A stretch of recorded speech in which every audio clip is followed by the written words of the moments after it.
31 people are facing charges for planning a riot at an Idaho Pride event. At least 3 are from Colorado.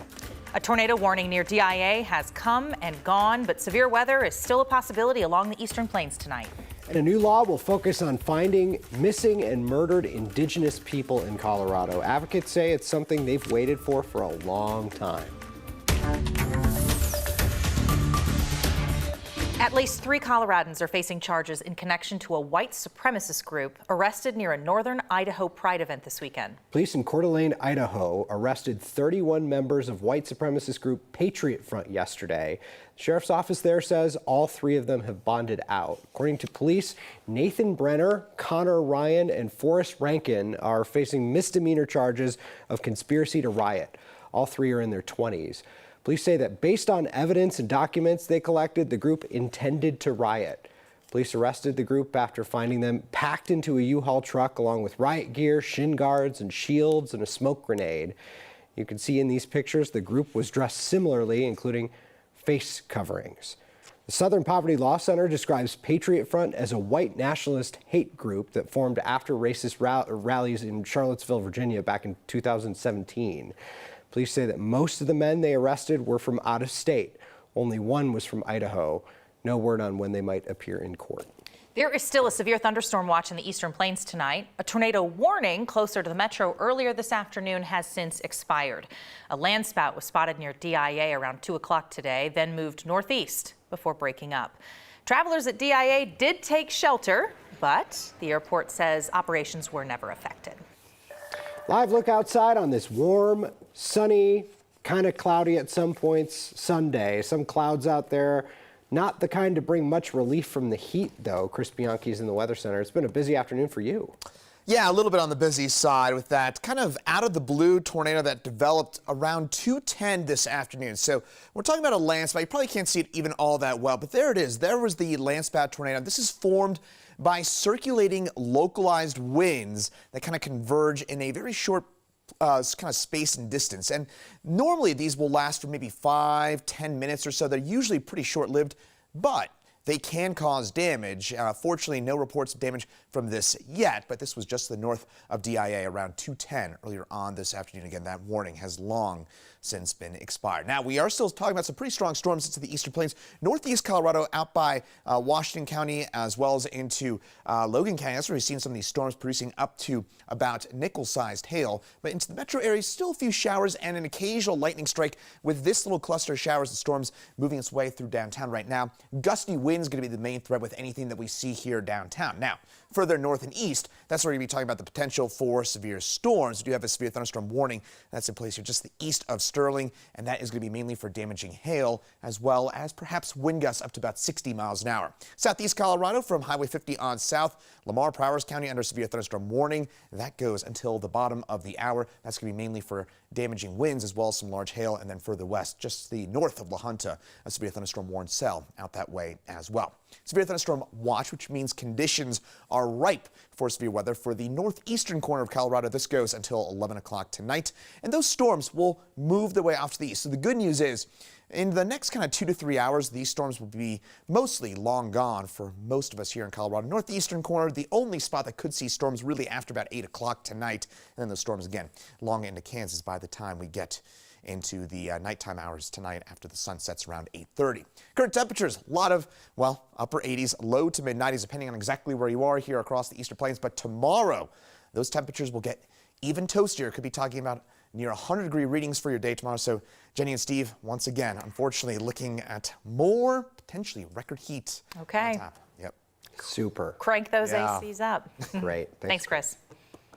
Denver police says investigators are still looking for information after 6 people were shot, 2 of them killed at a party in South Denver. This shooting happened around 1 in the morning near East Colorado Avenue and Dahlia Street. Police say that the 4 others have serious injuries. Didn't release any other details or suspect information, though. The department did ask anyone with information to call Crime Stoppers. Callers can remain anonymous. A bipartisan group of senators has reached an agreement on gun legislation. Now, the final bill hasn't been written yet, but senators say this will include red flag style laws, enhanced background checks, and school safety and mental health programs. It's supported by 10 Democrats and 10 Republicans, the minimum number of Republican votes needed to pass legislation like this in the Senate.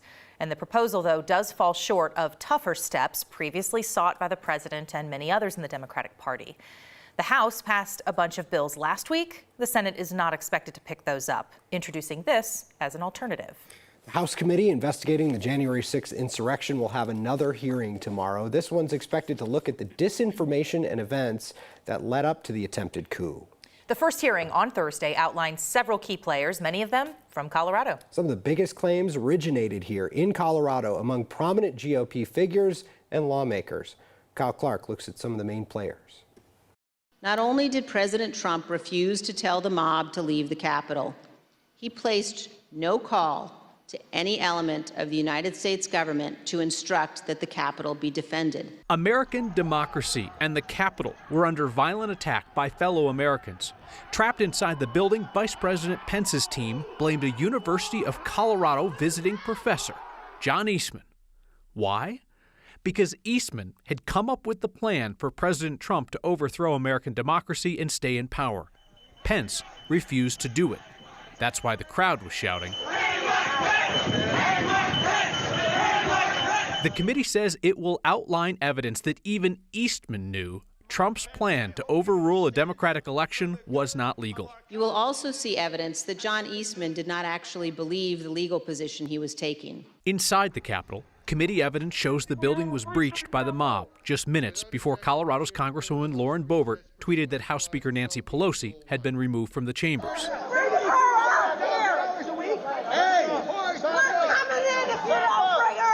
Outside the Capitol was Colorado Republican candidate for Senate Ron Hanks. He falsely suggested it was Antifa storming the building. The conspiracy theory that Denver-based Dominion voting systems rigged the election with the help of Antifa came from Colorado Republican power broker Joe Oltmann.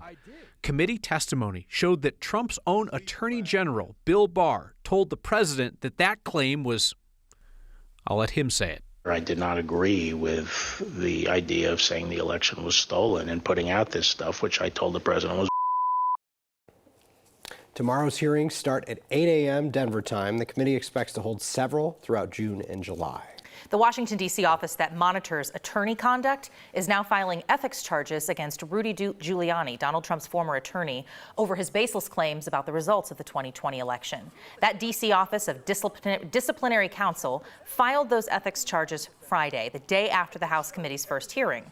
The office says Giuliani sought an emergency order to stop certification of the 2020 election and other orders that would have messed with state electors in Pennsylvania in an attempt to declare Trump the winner there. Charges can lead to the suspension of a license or disbarment. And before these latest ethics charges, Giuliani already had 2 of his law licenses suspended. He has not been charged criminally. Ballots are arriving for Colorado's primary election on June 28th. Registered Democrats, Republicans, and unaffiliated voters can all vote in the primary. Unaffiliated voters can get ballots for both parties, but you can only return one. Some big races on the ballot. Coloradans will vote on the Senate seat currently held by Democrat Michael Bennet. All of Colorado's seats in the U.S. House are up for re-election this year, including our brand new 8th congressional district. Plus, there are races for governor and Secretary of State. We have a guide to everything you need to know about voting in this month's primary right now on 9news.com. Just text the word election to 303-871-1491. We will text you back that link.